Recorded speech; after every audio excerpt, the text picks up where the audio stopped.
Aujourd'hui, c'est Otaku Sataka, Wonder Alice.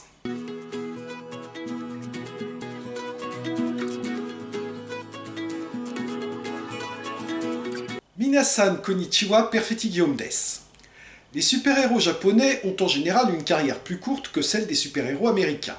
En grande partie parce qu'ils sont nettement plus spécialisés en matière d'adversaires. Bah oui, si Spider-Man voit des types attaquer une banque, il va aussitôt leur foncer dessus, parce que la mort de son oncle lui a appris qu'un grand pouvoir impliquait de grandes responsabilités, blablabla. Inversement, si c'est les biomènes qui voient des types attaquer une banque, c'est pas des hommes du nouvel empire Gear, c'est pas notre juridiction, c'est pas à nous d'intervenir, que les flics se démerdent. C'est pour ça que les super-héros japonais prennent généralement leur retraite sitôt leur ennemi juré vaincu à la fin de la série. Ce qui ne les empêche cependant pas de parfois reprendre du service. Soit parce que de nouveaux ennemis jurés font leur apparition par la suite, comme c'est le cas pour Senseiya ou Sailor Moon, soit parce qu'on a envie de les ramener quelques années plus tard pour faire plaisir aux fans nostalgiques. C'est comme ça que 30 ans plus tard, Gaban avait repris du service dans un épisode spécial de la série Gokaiger, ou qu'on a eu droit à des films comme Hurricaneger 10 Years After ou Dekaranger 10 Years After, nous montrant ce qu'étaient devenus les héros de ces deux séries 10 ans après leur victoire contre leurs ennemis jurés respectifs. Et justement, le film qui nous intéresse aujourd'hui est précisément consacré à une super-héroïne à la retraite reprenant du service quand son ennemi juré fait de même, Wonder Alice. Ikuzo!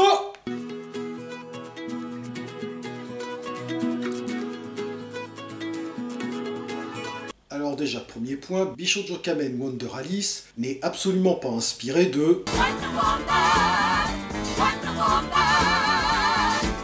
Non, son nom est en fait une référence à Alice au Pays des Merveilles ou Alice in Wonderland dans la langue de Shakespeare. J'ai un accent anglais de merde. L'inspiration du personnage est plutôt à chercher du côté d'une série des années 90 que l'on doit au prolifique Shotaro Ishinomori, Bishoujo Kamen Poitrine. Oui, elle s'appelle vraiment comme ça, et non, ce n'est pas un faux ami. Et je ne vous parle pas de sa partenaire juvénile qui s'appelle... Poitrine Petite. Ah, il y a eu du brainstorming pour trouver le nom, là. Bishoujo Kamen Wonder Alice débute donc par une scène épique du personnage titre faisant le ménage. Car oui, après avoir vaincu son ennemi juré d'égard, Wonder Alice est devenue une femme au foyer auprès de son amour de jeunesse Makoto. Ça, c'est une super-héroïne progressiste. Mais après avoir dit au revoir à Makoto partie travailler, elle se retrouve face à... le fantôme de Donald Duck de retour de ses vacances à Fukushima, apparemment, et qui se prend pour un PNJ de jeu vidéo. Wonder Alice, あなたに危険が近づいている。気をつけて。私に危険が迫ってるってどういうこと？教えて。ワンダーアリス、あなたに危険が近づいている。気をつけて。Utilise les bons mots-clés, sinon il te répondra pas. Wonder Alice a alors une crise de flashback et se souvient du jour où, 10 ans plus tôt, elle avait affronté ce monstre nommé Pigrim. Et oui, c'est censé être le même personnage, là. Pour la défense de Zen Pictures, il faut bien reconnaître que c'est toujours un casse-tête quand il s'agit de caster un même personnage à des âges différents. À la rigueur, ça peut passer quand on représente un personnage adulte et un personnage enfant, puisque là, le peu de ressemblance physique peut être mis sur le compte de la puberté. Et encore, il y en a qui font même pour l'effort de prendre un acteur enfant avec les mêmes yeux que l'acteur adulte. Parce que China, reine de la jungle qui change de couleur due à la puberté, je suis pas prêt de l'oublier, celle-là. Oui, j'ai regardé ce film quand j'étais jeune, me jugez pas. En revanche, quand il s'agit de représenter un personnage ado ou jeune adulte, et le même personnage adulte, voire vieillard, c'est déjà beaucoup plus compliqué. Surtout avec Rika Kawamura, qui a quand même un nez assez caractéristique. Du coup, c'est dommage que les sœurs Ayumi et Kotomi Onodera avaient déjà pris leur retraite à l'époque du tournage, parce qu'elles auraient vraiment été parfaites pour jouer un même personnage à deux âges différents. Et à ceux d'entre vous qui doivent être en train de se dire « Ils sont cons, ils avaient qu'à prendre la même actrice et lui mettre un petit peu de maquillage et c'était réglé !» Mais non, vous allez voir par la suite qu'il était indispensable d'utiliser deux actrices différentes. Enfin bon, revenons-en à notre flashback. 10 ans plus tôt, Wonder Alice avait donc affronté Pigrim, dont le costume donne l'impression désagréable qu'il a la merde au cul. Mais contrairement à ses précédents adversaires, elle avait refusé de l'emprisonner car elle avait bien senti que c'était, je cite, un monstre gentil. 僕は悪い怪人だできない Fin du flashback, et Wonder Alice découvre dans son appartement son ennemi juré Dégard, ainsi qu'une certaine Dark Alice. Manque de peau, elle ne peut plus se transformer pour les combattre. Ouais, une histoire de pouvoir de l'amour nécessaire pour se transformer, qu'à l'époque elle utilisait l'amour qu'elle avait pour tous les êtres humains, mais que maintenant son amour est concentré sur Makoto, et que donc ça marche plus. En d'autres termes, Ta gueule, c'est magique. Dégard la met prestement KO, ce qui provoque chez elle une nouvelle crise de flashback, dans lequel elle affronte Dégard et un crocodile bleu apparemment. Mais non, pas un crocodile, un dragon. Regardez, c'est facile. Crocodile, dragon. Bon, ok. Un dragon bleu qui crache des cybermates de Doctor Who. Et ça expliquerait pourquoi elle a pas du tout la même tête 10 ans plus tard.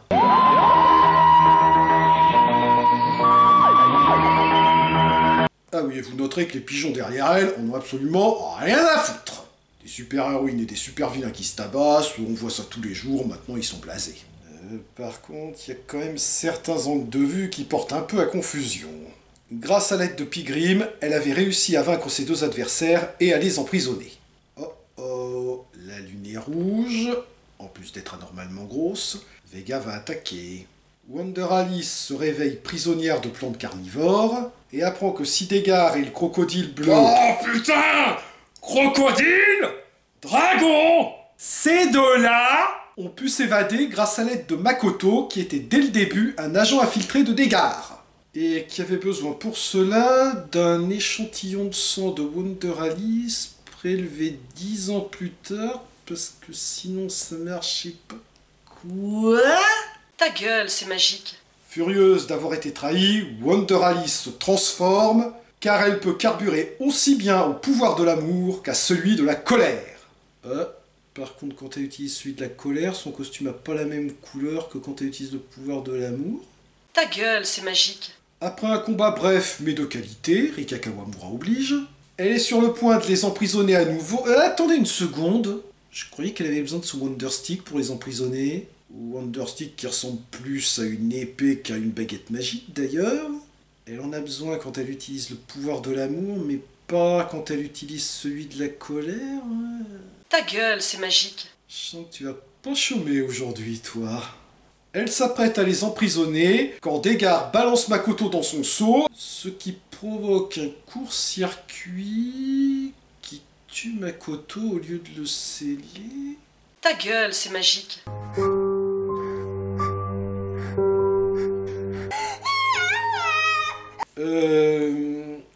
C'était un méchant, tu sais.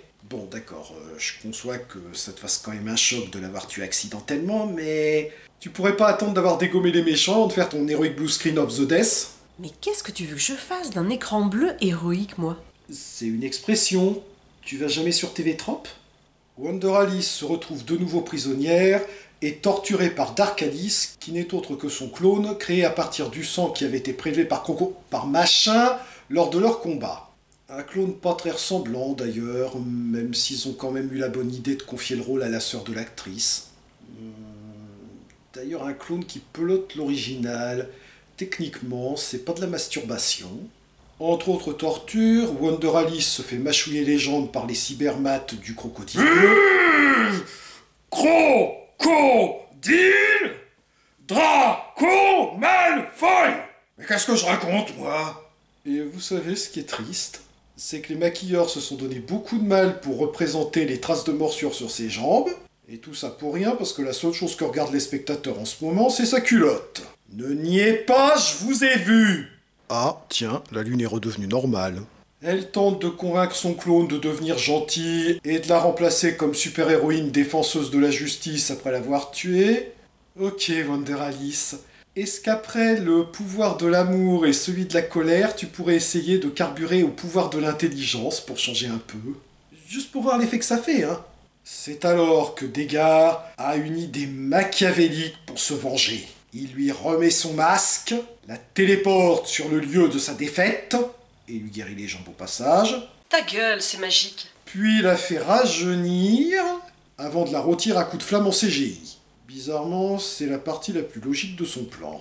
Mais ce faisant, il débloque une nouvelle cinématique de Pygrim, qui fait un speech motivationnel à Wonder Alice, qui débloque le pouvoir de l'intelligence, et comprend que si Pygrim est un fantôme, c'est parce qu'il a été tué par Degar. だったらどうした？裏切り者だったら当然じゃないか。 Et là, sous l'effet de la colère, Wonder Alice se dédouble en sa version jeune et sa version adulte. Ah, j'en ai marre, je me casse. Je savais que je finirais par t'avoir à l'usure. Après un combat de qualité, surtout la partie avec Rika Kawamura bien sûr, les deux Wonder Alice emprisonnent une dernière fois leurs adversaires... Attendez une minute. Je croyais que sa version jeune avait besoin du Wonder Stick pour faire ça. Oh, et puis zut, on va pas commencer à chercher de la logique maintenant. Elles emprisonnent les méchants, et la version jeune peut retourner dans le passé, ou je ne sais quoi, à moins que son fantôme ne reste auprès de sa version adulte. 頑張ってね私 Oh, et puis zut, ça fait un moment que j'ai renoncé à comprendre la logique de ce film. Korede Owarida. Faut bien avouer que l'univers de Wonder Alice obéit à des règles qui sont pour le moins improvisées. Et qu'il faut son sang 10 ans plus tard pour libérer les ennemis qu'elle a emprisonnés, sinon ça marche pas. Et qu'elle a besoin de son Wonder Stick pour les emprisonner, mais finalement non. Et qu'elle a besoin du pouvoir de l'amour pour activer ses pouvoirs, mais que ça marche aussi avec le pouvoir de la colère, et qu'elle peut se dédoubler, etc., etc., etc. Même le combat final de Mighty Lady Marie X faisait moins improvisé que ça. Après, y a quand même des idées que j'aime bien dans ce scénario. C'est assez sympa de voir une même héroïne à deux époques de sa vie, et j'aime beaucoup l'idée de faire cohabiter trois versions différentes d'un même personnage. Certes, c'est un peu gâché par le fait que les trois actrices ne se ressemblent pas du tout, mais c'est le genre de casting qui est toujours un peu casse-tête, même pour des studios friqués. Alors évidemment, pour un studio à petit budget comme Zen Pictures, on ne pouvait pas s'attendre à des miracles. Au passage, même si j'ai dit en introduction que Wonder Alice ne s'inspirait pas de...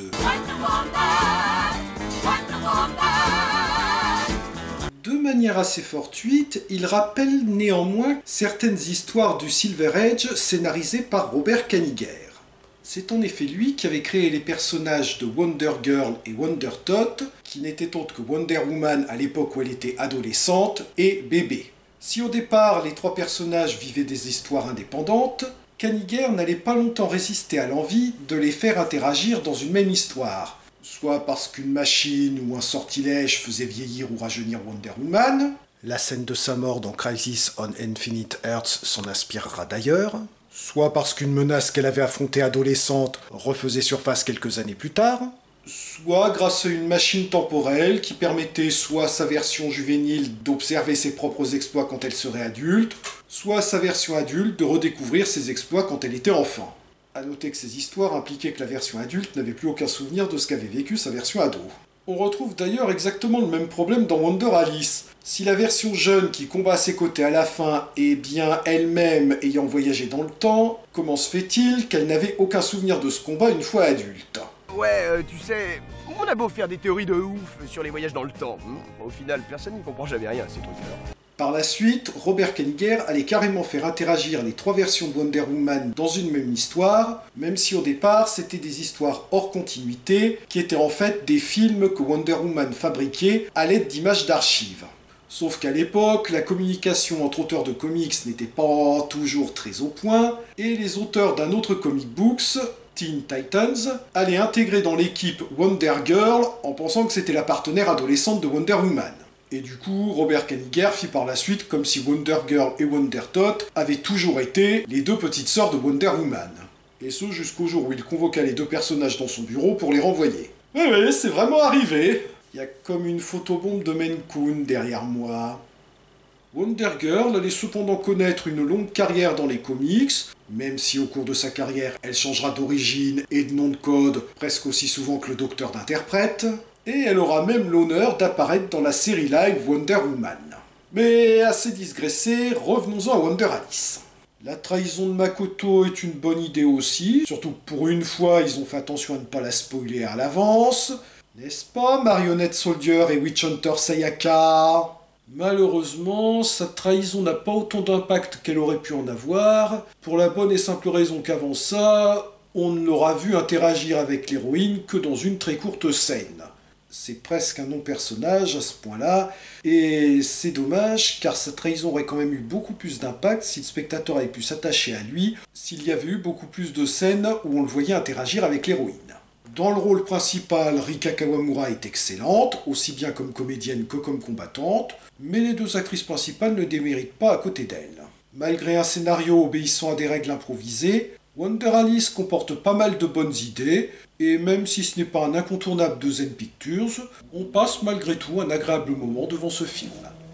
Janet!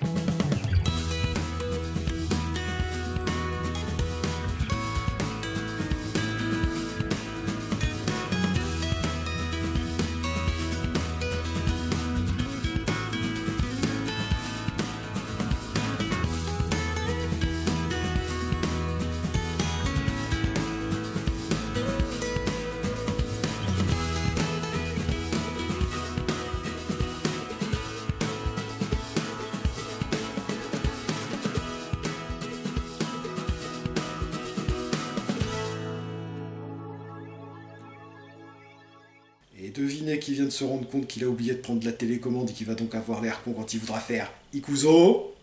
C'est moi!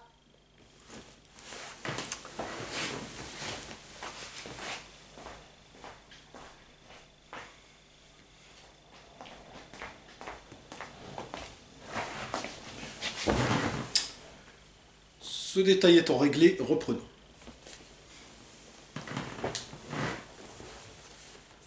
Nous terminons, puisque je vais mettre ça à la fin du générique. Et non, c'était pas prévu.